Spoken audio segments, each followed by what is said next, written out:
Right, it's 10 o'clock, so let's make a start. So my name's Ian Robinson. I'm a certified professional instructor. I've been doing this job for over 18 years now, and I'm based in the UK, and I help customers get the most out of their infrastructure design and BIM software. So it's a little bit of training, a bit of consultancy. That's my main kind of role. A little bit of support as well, but also webinars and workshops, a bit like this one, blogs and customer presentations, and a little bit of social media. Although at the moment, like many of my friends, we're not really on social media an awful lot at the moment for obvious reasons. We generally evangelise the technology, and my main focus is going to be Civil 3D today. But I also do Map 3D because GIS is my background. InfoWorks, Recap for point clouds, and Navisworks for federated models and clash detection. And also BIM 360 as well. A little bit about Graitec. There's 4 pillars to what we do here at Graitec. We create, simulate, fabricate, and manage. So we work with the Autodesk portfolio and also our PowerPack enhancements to aid the creation of construction and manufacturing deliverables. And we then combine this with the use of our simulation products to verify those deliverables. And then that enables us to drive them into the fabrication process, and we have software to manage them deliverables. And we've also got our CDE products, which link to internal and external platforms. So this webinar is very much in the create phase using Civil 3D. It's the second in the latest round of webinars that I've been producing. If you missed the last ones or any of the previous rounds and you want to view them, have a look at our on-demand area. There is an exception where we don't put the workshops in the on-demand area. But if you did attend one of our workshops, I plan to send you a time-limited link so you can view it again with your colleagues.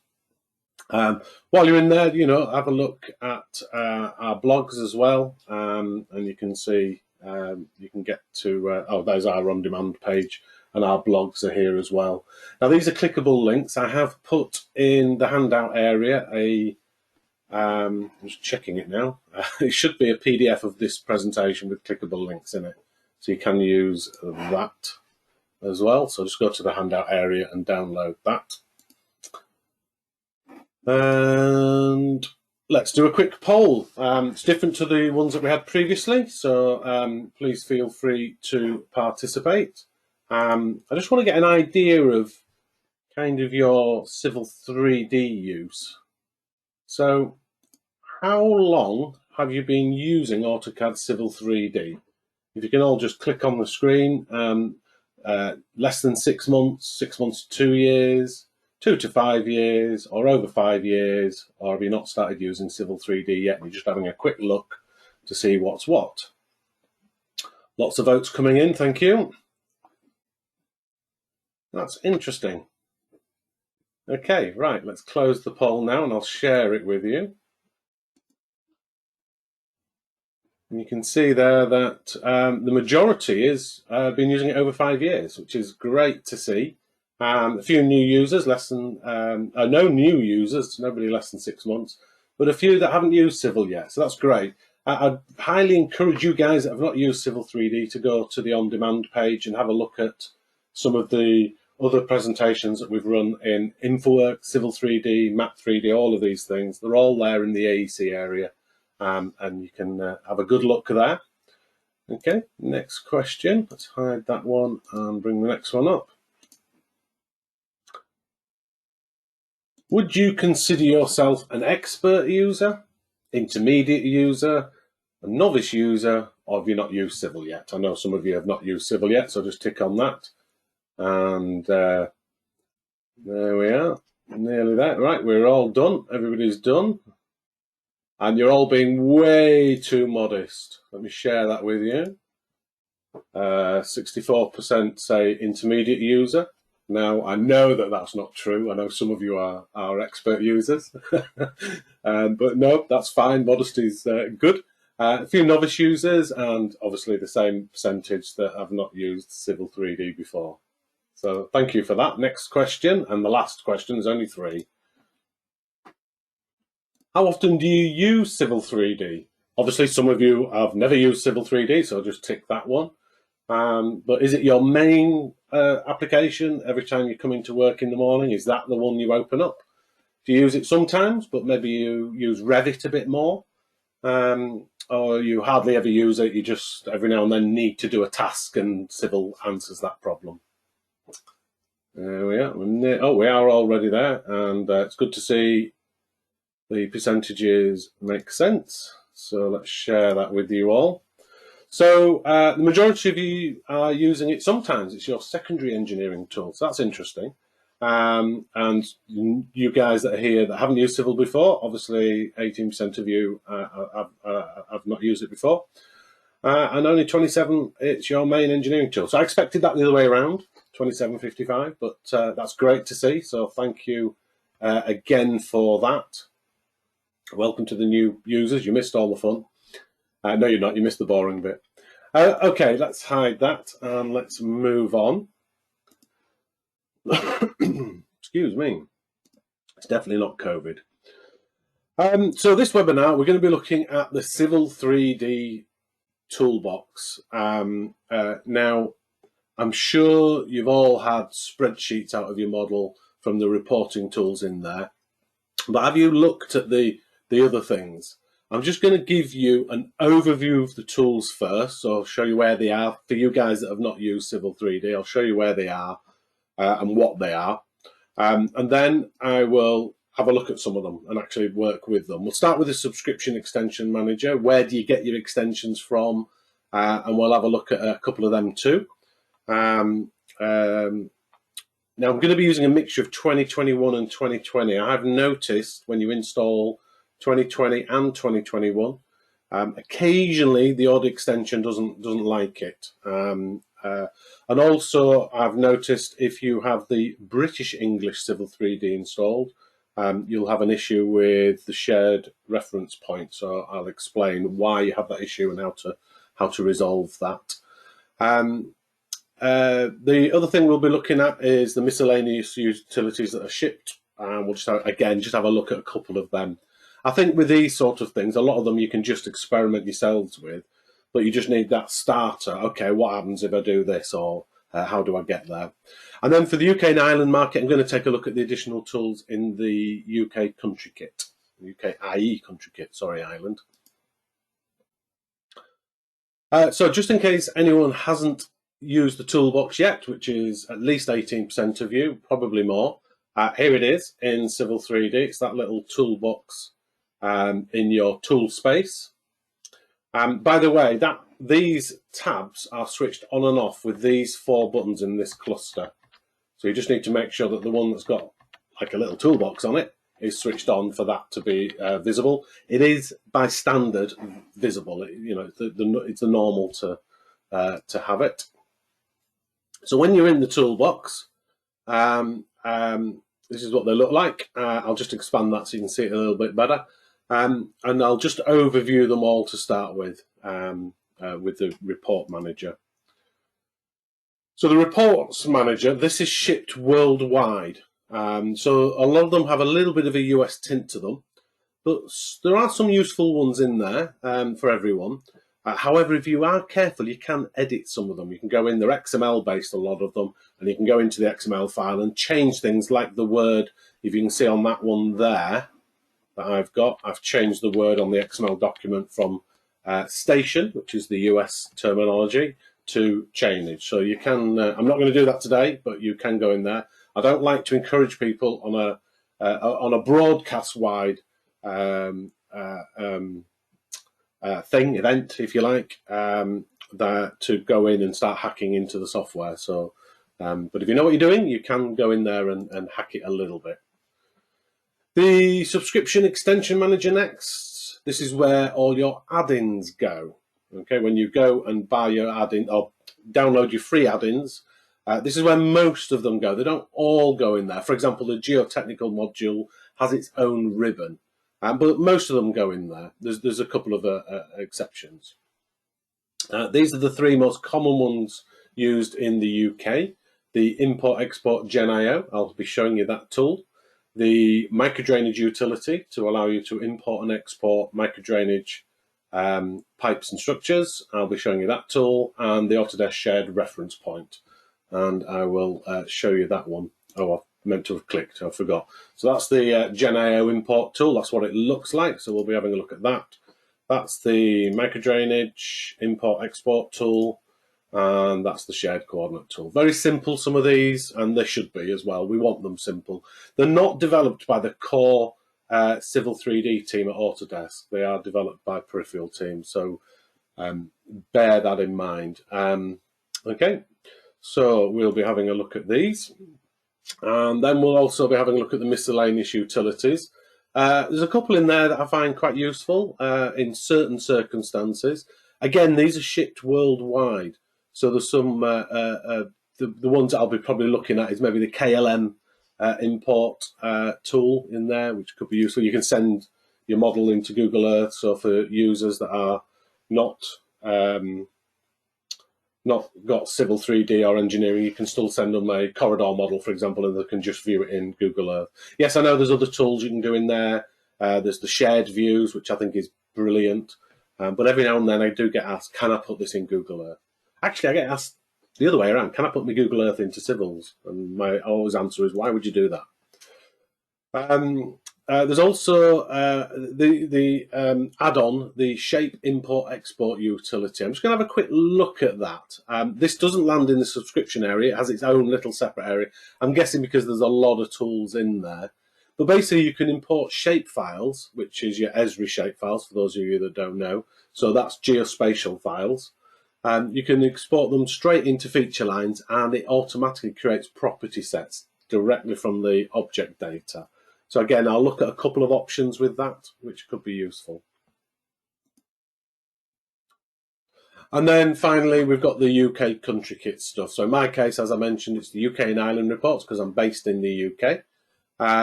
There's a fair few of them, as you can see in there. You may have already used that reporting tool, but I'll show you things that you've maybe not used yet. For example, what about adding grid references to your layout automatically based on the British National Grid? What about exporting just the feature lines of your corridor into a new drawing, or even updating to the latest Uniclass standards of layers, for example? So they're the kind of ones that I want to go into today. We are a little bit limited on time. I have no idea how long this is going to take, but we'll see. So let's start with the subscription extension manager and where you get these from.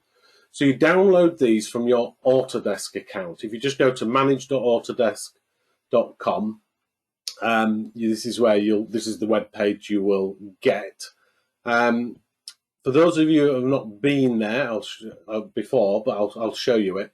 And for those that don't have access to your Autodesk account, I think it's useful to know what it all looks like so that you can ask for the correct thing from the person in your organization who does manage your Autodesk account. So this is what it looks like. Just find Civil 3D in the list. You may have a lot of items in the list. Obviously, we're being a partner of Autodesk. We have a lot of items in our list. If you haven't got a lot, then it'll be a bit easier. But if you have, you can just do a quick search. Might be the easiest way of finding it. Just type civil in there, and everything with the word civil will appear up there as well. So yeah, just select Civil 3D in the list, and then pick the release that you want to find the add-on for, and then go to the updates and add-on area. And this is where they all are. And you just download and install the ones you want. Because there's a lot in there, you might want to do a filter. Just select the ones that are relevant, for example, 2020 or 2021. And you'll find it a little bit easier to find things. It is nice and simple. There is one little proviso in there. When you download the Autodesk shared reference point. Let me just find that one there. Okay. When you download the Autodesk shared reference point, it lands in this program data. Okay. So C drive, program data, Autodesk, Civil 3D 2021. Now, if you've got the American English version of Civil 3D installed, if you don't know what I'm talking about and you want to know where to find the British English, send me a message and I'll show you that. But it lands in the ENU folder. These are all the different languages, so Korean, Japanese, Italian, etc. And ENU is the American English. So basically, if your software is saying the words like station instead of chainage, then you've got American English. If it says station, if it says chainage instead of station, then you've got the British English. Now, when you install all of these kits, they all tend to land in the right place. However, that one lands in the ENU folder. So you'll install it, open up Civil 3D, and it won't be there. You'll go into your Civil 3D, let's just open one up, and you'll go into your subscription extension manager, and it'll be missing from there. So the first thing you'll do is you'll probably go, oh, maybe it didn't install properly. I'll go and reinstall it. And it'll come up and say, well, you're already installed. Do you want to repair me? And you're like, well, I can't see it. And that's because if you've got British English, it's landed in there. All you need to do is go in there, and there will be a data folder and a toolbox, and it will be sat in there. You just copy the files that are in there and go into the British English language, ENG. Find data and toolbox and paste it in there. It'll be a file there called shared reference point extension ICO and toolbox subscription extension manager shared reference point XML. So they'll be in the wrong folder. You just copy and paste them into the right folder. Jobs are good. Okay, so that's the only kind of proviso in there. So let's just have a look at a couple of them. So I've been asked a lot about coordinates, and some of you will have been on last week's workshop where I discussed how to get all of your products to land in the right place using the correct coordinates, and I explained all about geographical coordinates versus AutoCAD and Revit coordinate systems. So I've done this already in that one, but I'll show you guys that haven't been. I can see in the list there's a lot that weren't on that workshop. So I'll show you how you can get the coordinates of your Revit model to match using this shared reference point. Okay, so let's do that. Shall I do that now?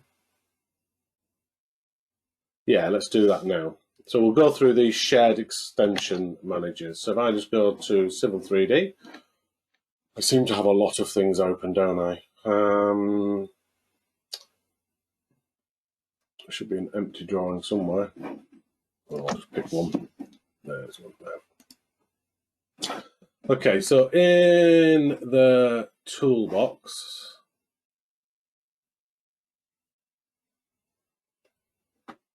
find the right drawing. Exeter site. There we go. This is the drawing I was using in last week's workshop. And what we'll do is we'll have a look in here at the shared reference points first, and then we'll go through the micro drainage, etc. That one there. So I've got a pipe network in here which I've added, and we'll use the micro drainage export for that, and then we'll look at the import GenIO files in there. So the first thing I'm going to do here is I want to get this Revit model to have the same coordinates as my civil model. Okay, if I go to site, in here you'll see when I select that it is sat on 0,0,0. Okay, so it's got no coordinates on it, and I need to make that match my civil model. So I've just created a layer state just to make life a bit easier, and you can see it in here. Okay, so this is where my Revit model is going to go. So if I open up the shared reference point, I can export the shared reference point. So I'll double click it and follow the command line. Select the origin point. So this is going to be the point I'm going to use to measure the coordinates off in the Revit model. I'll just pick the corner of the building here. And it says set a point on the y-axis. So this is basically where I would like my internal coordinates of Revit to have a positive y direction. So I'm having the building orthogonal for modelling. Okay, so I'll pick that point there. And it gives me some value. So the X on the British National Grid, the Y on the British National Grid, and the elevation, and the rotation. and it's in meters. Remember, my Revit model will be in millimeters, so I'll just hit OK, and it will come up with my shared reference point. So if I go into my exports, you'll see I've already got one there called Exeter Site. That's the one I did last week. I'll just call this one Exeter Site 2, and we'll hit save. So let's go to Revit, and we now want to run that shared extension. Now with Revit, that shared reference point, with Revit, you also have to download a shared reference point add-on. So you'll go into Civil and download it for Civil and install it, and there it appears. And you'd also go to Revit in the in here, manage.autodesk.com. So you'd also do a search for Revit as well. And why have you gone? Where have you gone? And it will also be in there as well. Okay. Blimey O'Reilly. Should be there. Revit. Revit. There it is. So you go to 2020. I'll go to 2020. Not that it matters too much. Updates and add-ons. And you'll find it in this list as well for Revit. So let's just do 2020. And there'll be a shared reference point in there. There it is, shared reference point for Revit 2020. And there'll be one. There's one for 2021 as well. I think I'm using 2021 as well. So you need to download both of them. Now on Revit, it lands in the add-in area. There it is, add-ins. So these are where all your add-ins go for Revit, or most of your add-ins. And there it is, import shared coordinate XML file. So you just go and pick them same 2 points. Okay, so I will pick the corner of the building and the back of the building. So that will be the direction that I want the building to be in. And then it says go and find the file. There it is, Exeter 2, the one I've just made. Hit open. It'll say, are you sure? I don't know why it says that. Of course I'm sure. I went through a lot of rigmarole just to do that. Hit OK. And now them coordinates are still not set. And that's because you need to manage and tell it in the location button to use the site for Exeter 2, the one that you've just imported. So just pick it, make current, hit OK. Now when I pick these coordinates, you'll see they are set. I'll zoom in so you can see it a bit better. There we are, 925 and a level of 33. And of course, if I change it from Project North to True North, we should see that spin round, and that should match the angle of our building in Civil, which it does perfectly. So the shared reference point is really useful. Let me just plonk that back on my working layer set, which is there. Okay, so that's that one. Now let's have a look at the microdrainage utility. Now this was written by Windows, who wrote microdrainage. So it's not Autodesk who have written this.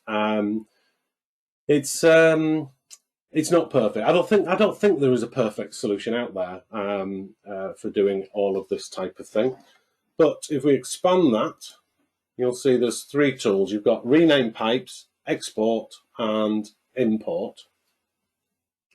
Now, the reason why you need to rename the pipes is in Civil 3D, it just calls it pipe 1, pipe 10, pipe 5, pipe whatever. Whereas in microdrainage, we need it to use branch numbers. Okay, so if I rename the pipes first, double click it, it says which network do you want to use. I'll pick a point on the first network, so I'll just pick that structure there. I'll pick the end structure, which is this one here, and hit OK. And it asks me in the command line what branch number. So this is branch number 1. And what do you want to start counting your pipes at? I'll just start at 0. And it will rename all the pipes to 1.000, 1.001, 1.002, etc. Hit OK. And it's created a report log as well. Let's run it again. And this time I'll run this branch here, and I'll call this one branch 2. Just want to go to there, don't we? We'll hit OK. And this is branch 2. We'll start again at 0. And now it's 2.000, 2.001, Okay, so if I hover one of them pipes, we should see that it's renamed. There it is, 1.001. So now we can export it to a file. So we'll just pick the drainage network, hit OK, and it picks branch 1, branch 2, and it picks everything up in that network, and we'll just tell it where we're going to place it. So I've put it into export, so I will do this. So MDX is a relatively newer format that they're using, but you've got your storm and foul as well. I'm going to do storm, and I will call it C3D export network. Okay. Pick your country, hit OK, and it exports it. So you can then go into your micro drainage windows, do your magic, and then you can re-import them. Now, if I re-import them, I'll just pick another model without the pipes in. This is just an empty drawing with an XREF in it, basically, and I want to import them. I have noticed when I re-import them, you sometimes have to do it more than once. Let's see what happens when I do it today. Okay, so I'll go and find that file, and it's an SWS, Civil 3D Export SWS network, SWS. Okay, now see how it's empty, this parts list here. That is a problem. That shouldn't be empty. Let me just pick an older one, an MDX. Yeah, that is a problem. What am I running on here? I think this is, what am I running? 2020.1. I've noticed when I had both installed that actually caused a problem. Let me try it in an earlier version of Civil 3D. So I'll tell you what, I'll shut that one down. No network. And let's try it in the earlier one.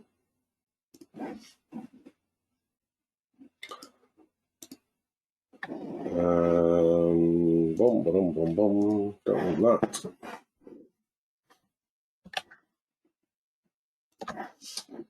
And no network. DWG. Let's try it in here. See if it works in this one. It's actually quite good that these are showing that there are sometimes the odd little issue in there, because in the real world, if I were to show you it all works perfectly when actually it doesn't because we fudged it, you'd be like, hey, mine doesn't work. But this is not uncommon, particularly when you've got third parties making these tools. And this was rewritten probably 2018 or 2019, I think it was rewritten. So it's relatively old. Let's try it again. Import from file. No, didn't like that either.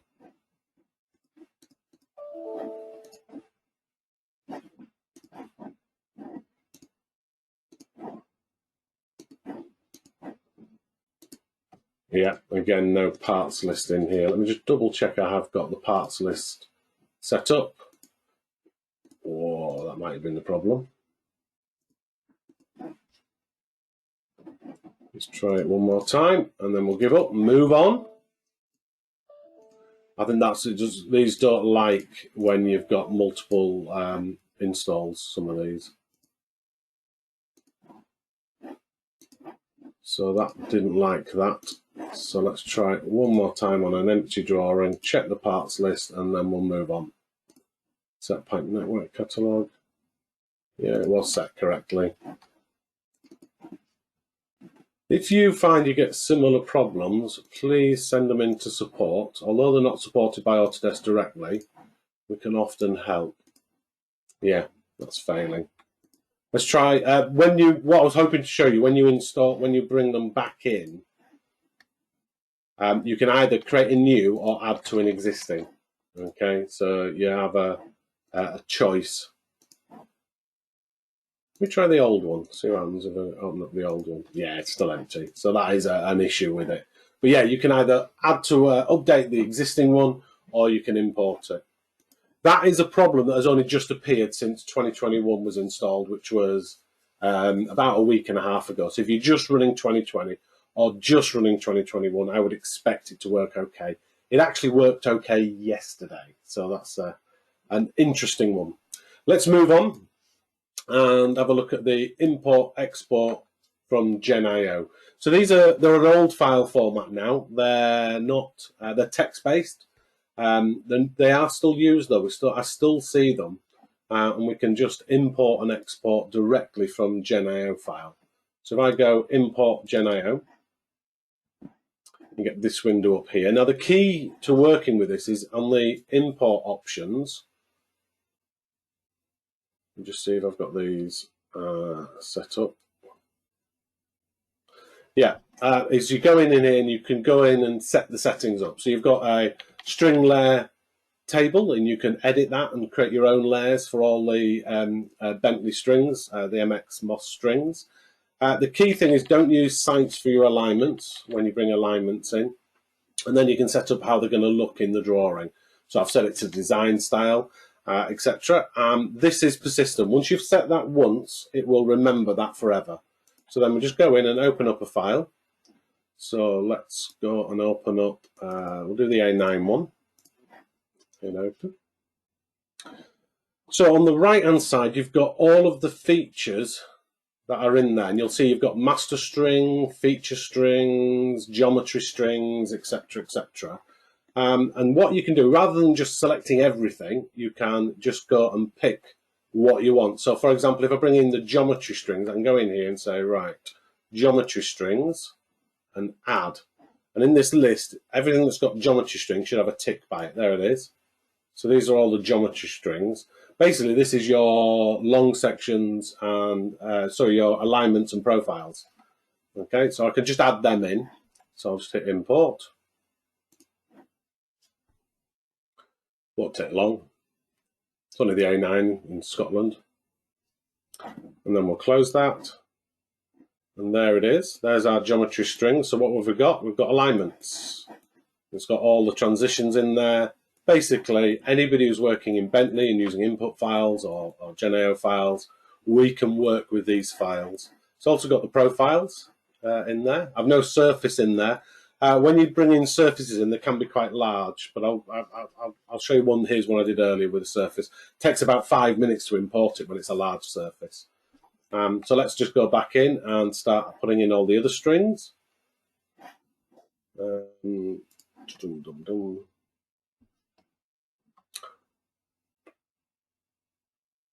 Let's put in the master strings. So again, I'll open up the same model. And open. And we'll just bring in now the master strings. So if I go master strings add, will be basically a 3D polyline along the master string, which will be the center of the road, so the alignments. You'll have a 3D polyline on there. And then I'll also add in the feature strings as well. Did I go past them there? Feature string, there it is. And we'll add them in as well. And we'll hit import. So that'll be all of the offset geometry as well. So I'll close that. And you'll see now we've got all the offset geometry as well for the A9 widening. It should all land in the right place if I turn the map on. Turn on the aerial. You should see it all lands in the right place because it's all geolocated and everything should be fine. So basically working with, this is a widening of the A9. Working with Bentley software, that's really useful. There's some nice tools in there. Anybody who's working on major schemes like that, there's often a partner who's working in Bentley. Also, I'm seeing GenIO files still used by surveyors in that. The one other thing you just got to be careful of when you're using these is sometimes models have multiple elements in them.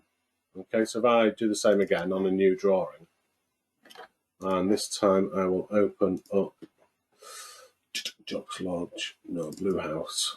Okay. So you now see on the left-hand side there are 3 elements to this. Okay. So that there is the ground survey. So basically that's the triangles. Take ages to bring them in. This here is the preliminary design, and this here is a different option. Okay. So if I go to preliminary design, and I'll bring in, don't know if they've got any geometry strings. No, they've only got master strings there, so I'll just add them all in. And then I'll go into, let's just do it one at a time, import them. So that's their design done in Bentley MX.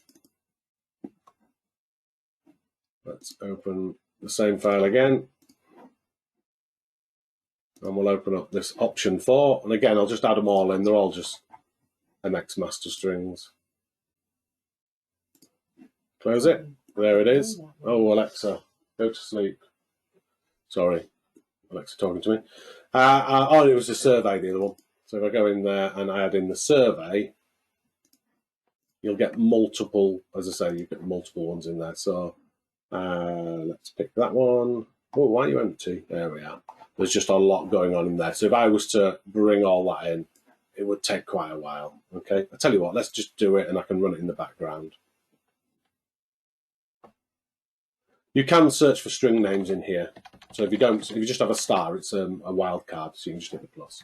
And I'll sit and import that separately. That's not going to take too long.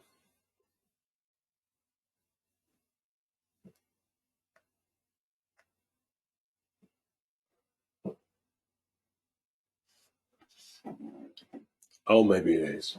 Let's move on while it's doing it. Oh, no, we're done almost. So that is GenAO, microdrainage, which didn't work annoyingly. Let's close that. There you go. Now, this thing here, okay, points come in as strings. So each of these points has just been joined together as a string. So you just hit delete. Okay. Now, what's good about this is these points in the setup, when I bring points in, there we are, we can set the style. And you can also use a description format for the description. Now, if you format the description, so that's basically saying use the second element, and then the word point, and then the third element, and then the first element. That's what that code says. So if I hover a point in here, there we are. Okay, so it's now got a description, point 20, Hadrix Mill GS. If I go and find something else, like this one here, that's TPO, telephone point was that? Traffic, oh, I can't remember what that was, TP. But that means you can also use your descriptive keys.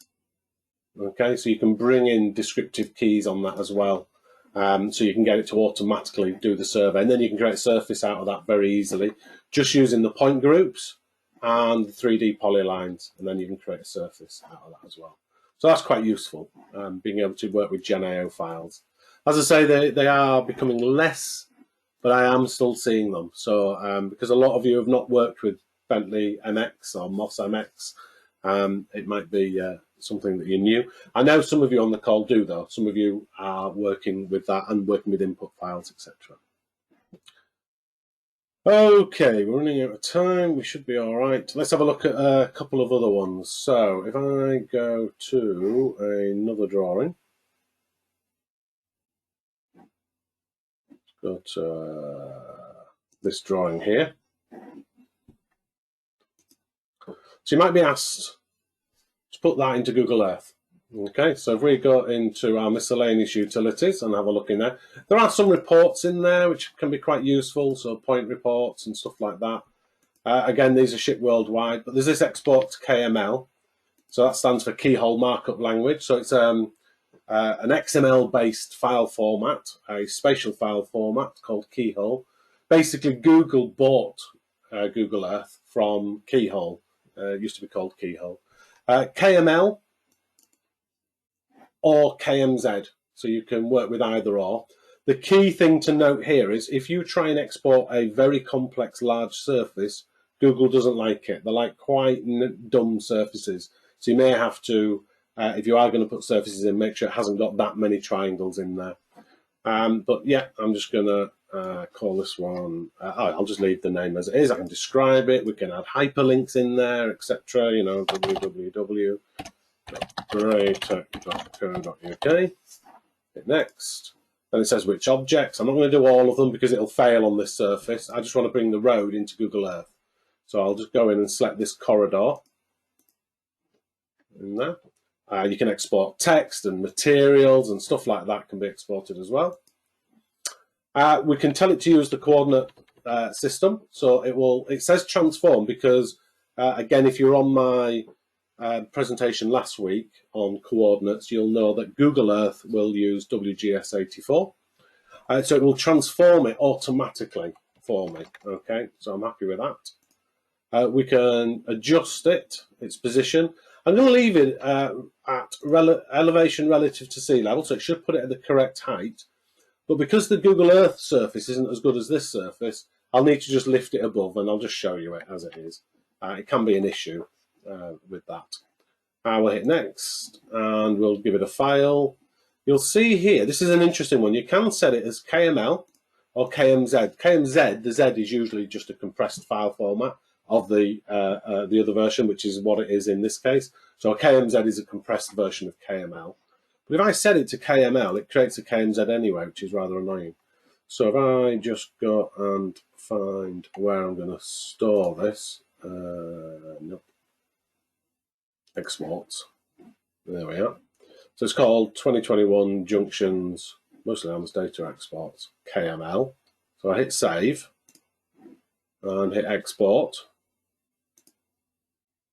That's exported that, and I can just hit view and it will automatically open it. Don't worry about that, just ignore it. If I go in here, find the model, there it is, there's my junction, so let's zoom into it. And I need to recognize it, it's down here. And there's my road. Nice. So obviously the Google Earth surface isn't so good, so for the sake of this, I'm just going to go to properties, go to altitude, just lift it a little bit above the ground. There it is. And there's my corridor in Google Earth. Cool. Okay, so you can export into Google Earth, which I have been asked for recently, so that's quite useful in there. Other stuff in there, under surfaces, there is this quick cross-section. Now, those of you that have used the quick profile tool in there, it's quite good, isn't it? And you can explode the profile tool and it works and everything's cool. This in here, maybe I'm not as keen on, but I can go a quick section. It says select a surface, so I will just pick that one. And it says enter an option, multiple points or 3 points. I'll just do 3 points and we'll just run it across from there to there. And then the third point is which direction. So I want the section to be in perpendicular. And then it says, where do you want to place me? Choose a style, just the standard styles that you've got in there, natural scale or 5 times exaggerated. And then choose your band styles. I'll just pick, I don't think. And there's a quick section of I've left a hole in this one. That one to surfaces. Yeah, I've got this visualization one which has got a hole there. But that's a nice quick way of doing a section. Where it's a little bit annoying, press enter or escape to end the command and delete the section. So it does just delete. So although you'll see it in there, know what it does. It is what it is. Surface high and low points, that could be quite good. That will create point groups, one of high and one of low, and you can colour them all up, and it'll show you where they're all the high points and low points are. Let's go into a different drawing, and we'll go back to our Exeter job. No network, here we are. What we're going to do here is I'll just get rid of that XREF. I'm going to use the shape import next. So I'll get rid of that line map, I'll just unload it. Okay, and we have our shape import export tool, which is there. Okay, and this is quite nice. So Maybe you've got your pipes underground works from a geospatial network, which we get a lot of. So if you're working with Yorkshire Water or anybody like that, they'll often have all of their data in a shapefile format. So let's go and import them. So I'll do shape import. There are some settings which I must have set in the other version of Civil 3D.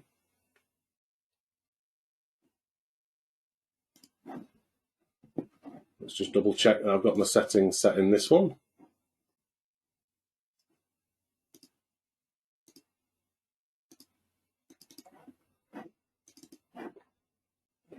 Yeah, I've done it in this one. Okay, so what I'll do is I'll open up the relevant drawing again. Find it. No network. Civil 3D extra site. No network. Doesn't matter. That'll be read only.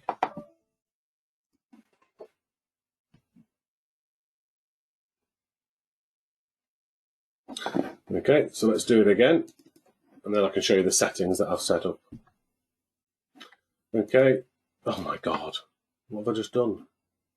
Have I just opened that up in the wrong drawing?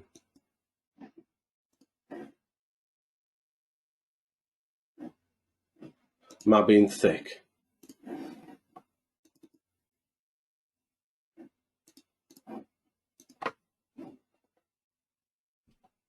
Oh, are they set in the drawing? No, they can't be.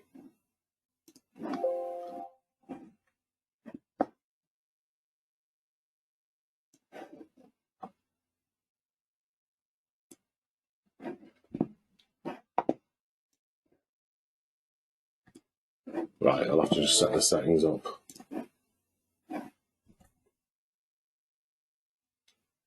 Bizarre, isn't it? Running two versions of the same software always causes problem. Yeah, okay. I'll just edit the settings. Okay, so in the settings, you've got, we can give it a sensible name, pipes, and you've got feature line settings. You can go and say, how would you like them to come in? And you can save them as an XML file, any of these settings in there. But basically, if I'm bringing them in, I can say that they are, I don't know, a water pipe or whatever. I'll make it a combined sewer. I'll get it to land on the right layer. I can put them on sites if I want to. Pipes I would never put on sites. And if I'm bringing points in, how do I want them to look, etc. Okay. So if I go and change the import and call this one drainage, plus go and find the shape files. So shape files. So there's my pipes and there's my structures. I can bring them both in together. Pipes and structures. Hit OK. Cross your fingers that you pick the right one. There they are. They've all come in nicely. Straight from a geospatial file. Now, if I hover over that, you'll see there's no kind of extra data on it. But if I select it and go to the properties and go to extended data, there is all of the property data sets. So it's bringing in property data sets from the object data, which can be useful on two counts. Okay, so that's that. There is this little tool here called Enhanced Tooltips. If I double click Show Property Sets, when I hover it now, I will see all of the data. So it's just turning on tooltips for property data sets. And if you double click Hide, it obviously hides it. Let's do another one for the roads though, because that's another useful one. So for those of you using Civil 3D, you're doing maybe preliminary design, you've got your road centre lines from the Ordnance Survey. That's all you've got, Ordnance Survey. You've not gone out and done a survey. You've not done anything. So what we can do here is I will call this one roads, and I will create a new one and call this, oh, hang on, let's copy that one. Copy current selection, call this one roads. Because what this will do is it'll import the shapefile straight from the Ordnance Survey or from whoever you buy your mapping data from, make it into a feature line. And then, of course, you can drape that on surfaces, can't you, and just put an assembly straight on it. So for preliminary design, it shortcuts quite a lot for you. So in here, I'll just make them crown lines, and it lands on the feature lines, etc. So I'm happy with that. So I'll use the roads, go and add in the roads. So there's my roads, and hit open. And we'll hit OK. And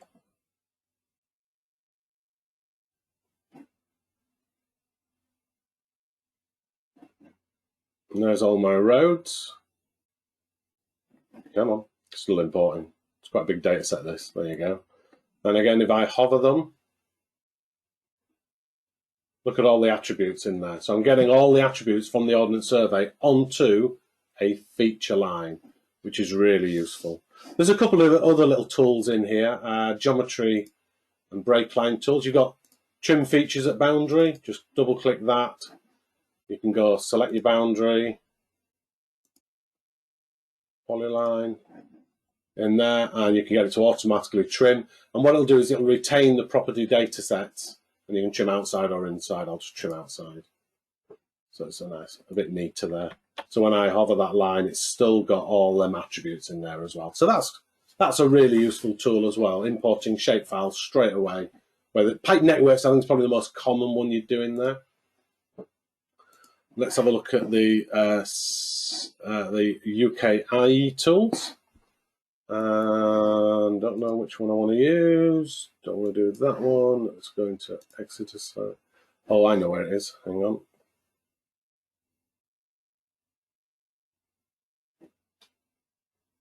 That one. Let's go into here. That one there. Yeah. So if I go to my layout, let's have a look at a couple of these tools. Let's lay this out properly. Let's set that to say 1 to 200. Regen all. Like so. And what I want here is, if I go into the UK and Ireland reports, let's have a look at a couple of them that I mentioned earlier. You have drawing frame grid. So often we want to show graticules in our plots with the coordinates on them. So we can go drawing frame grid view. It says select object, so pick your drawing, your viewport, and then you choose your grade, your spacing. So let's say every 10 meters, probably too many, and then it automatically knows what the bottom left corner is. So using the British National Grid, so it's giving me the coordinates there. So I'll just hit enter, and the Y coordinate, hit enter, and I'm just going to sit here and watch it build it for me. It takes just a second.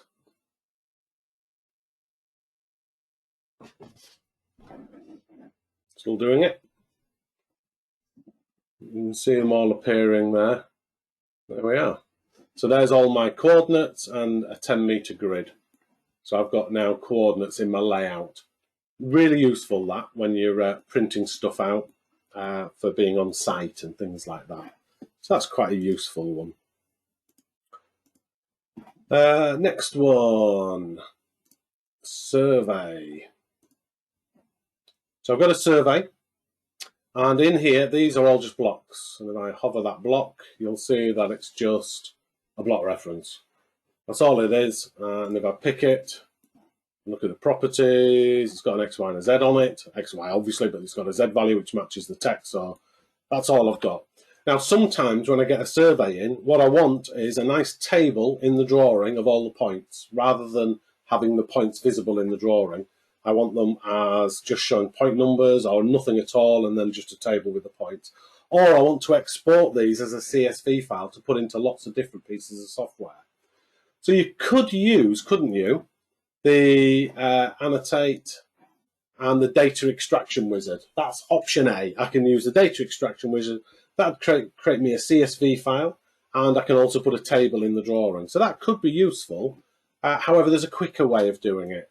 And you've got in here, convert blocks to Kogo points. So I'll double click that, select everything, hit enter, and then I can choose my styles, but it'll automatically doing it. Can you see it's doing it in the command line? If you look down there in the command line, it's just doing it all for me. I could have preset them styles.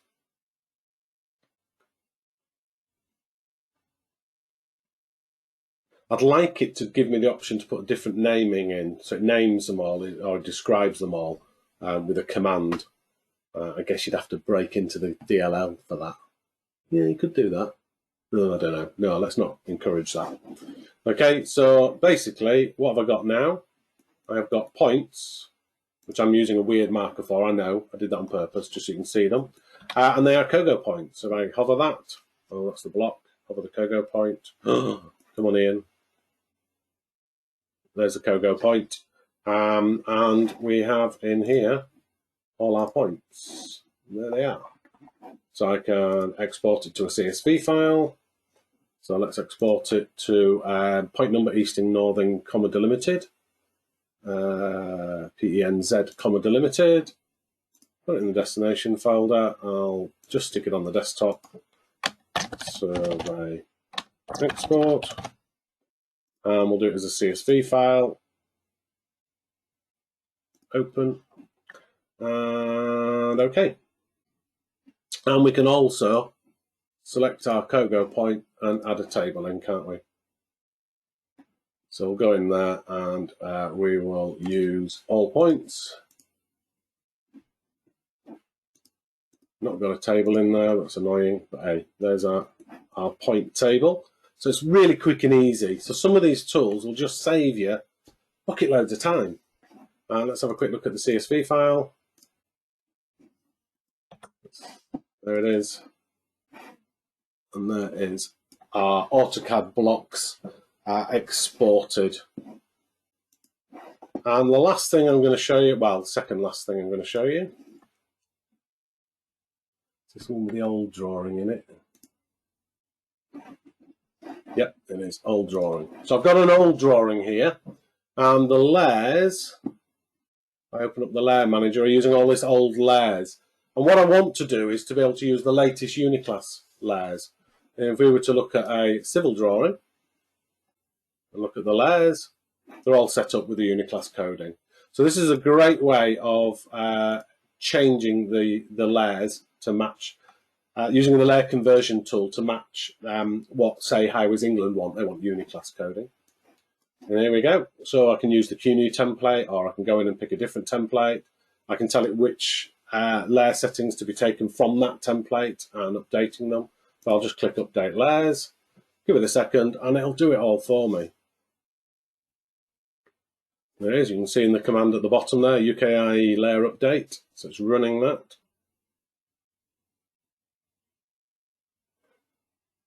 "55 new layers imported, 423 layers processed." Now if I look at my layer properties manager, there's all the Uniclass coded layers. And if I have a look at this alignment, I should have shown you that before, but basically it was on a layer called C Align. It's now on a layer called Alignments. So that's better than just dropping them in, because what this conversion tool is doing is it's actually changing the layer that the objects are on as well to match that. So all you need to do then is to purge out all of the old layers. Okay, so I can just, when I'm finished with that, just go in and I'll just purge everything out. Purge all items. Okay, so anything that's been left on the old layers that's still an object, yeah, obviously that'll still be in there. But essentially, I should have pretty much almost all new layers. So the layer conversion tool is really, really useful. And then the last thing I wanted to do was actually the first thing I should have done, really. You've got these two buttons up here. So when I run a report of any description, I'll just pick this one here and go in and run a civil report. I'll do a corridor, feature lines, and there, and I'll just pick them all. That's fine. And I'll do it every 10 meters, and I'll just run it separate. Okay, can you see it's prepared by me for Mr. Ford Prefect at the Sirius Cybernetic Corporation. Hopefully some geeks out there understand what I mean by that. If you don't, then look it up. That is set in here, in this first button here. So in there, and again, this is persistent, so you can set this up with all your details, in here. So who prepared it? Me. What company do I work for? Graitec. Where's our address? Etc. And then on an individual job, you need to tell it who your contact is. There he is, Ford Prefects at the Sirius Cybernetic Corporation.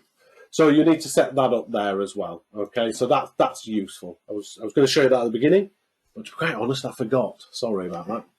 But that is it. And look at the timing. I'm 1 minute over. Well, by the time I've done the next bit, I'm a little bit more than 1 minute over. Where is my...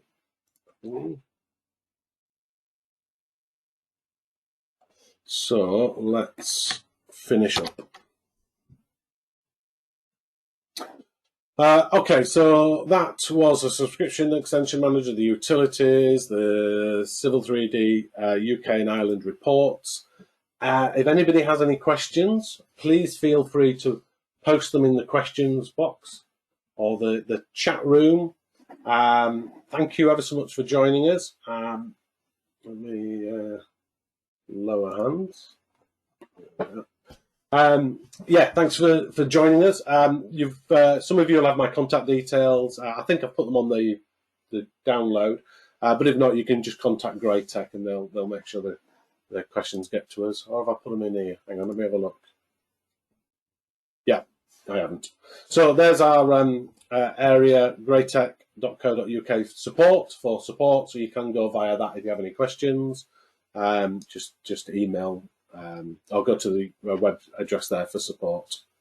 We've got loads of tools in there. So please use support, which a lot of you are. And thank you very much. And see you tomorrow, hopefully, for what we're doing tomorrow, guys. I've forgotten already. Get my diary up. Oh, customizable user interface. So if you've never been into the CUI command of AutoCAD or Civil 3D or Map 3D, then tomorrow will be an introduction to that. Same time. Oh, no, it's in the afternoon, 2 o'clock. So, yeah. Okay. Thanks very much. And I'll leave this open for any questions that you want to do for the next 2 minutes. And see you tomorrow. Thanks.